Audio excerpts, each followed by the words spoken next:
탄원서를 제출했습니다. 피해자가 부디 엎드려 빈다라는 얘기가 하잖아요. 그 당시에 검사와 판사는 이 피해자, 엎드려 빈다는 피해자의 절절한 호소도 외면했었습니다.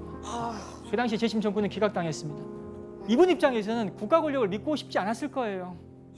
그 사건은 고통을 안겨준 사건이고 또 범인이 따로 있음이 분명한 사건인데도 제대로 조사가 이루어지지 않고 재심이 기각당하고 이 억울한 사람들을 만기 복역해 하는 이런 상황을 보면서 누구를 믿고 싶겠어요.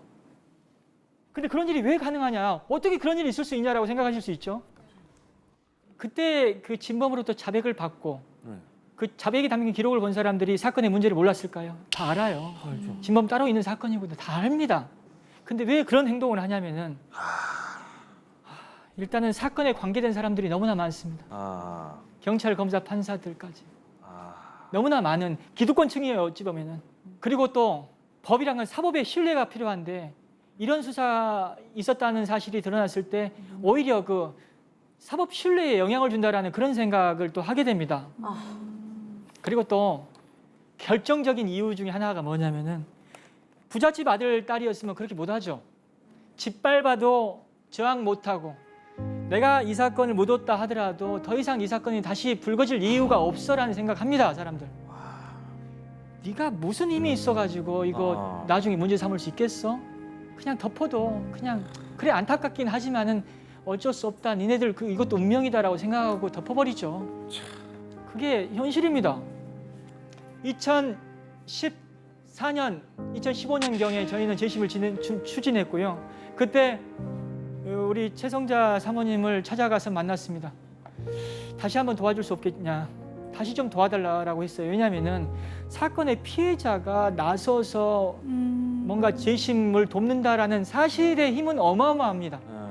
사건의 피해자가 다시 나선다. 그래서 도와달라고 했는데 이분이 선뜻 답변을 못하는 거예요. 계속 고통을 겪고 있고 그때 또 공권력이 그렇게 잘못을 그냥 묻어버리는 걸 봤기 때문에 희망이 없었구나. 그렇죠. 또 해봤자. 그런데 얼마 있다가 곧바로 전화가 와서 한번 같이 해보자고 라고 얘기하시더라고요. 한번 같이 해보자고 라고 얘기하시더라고요.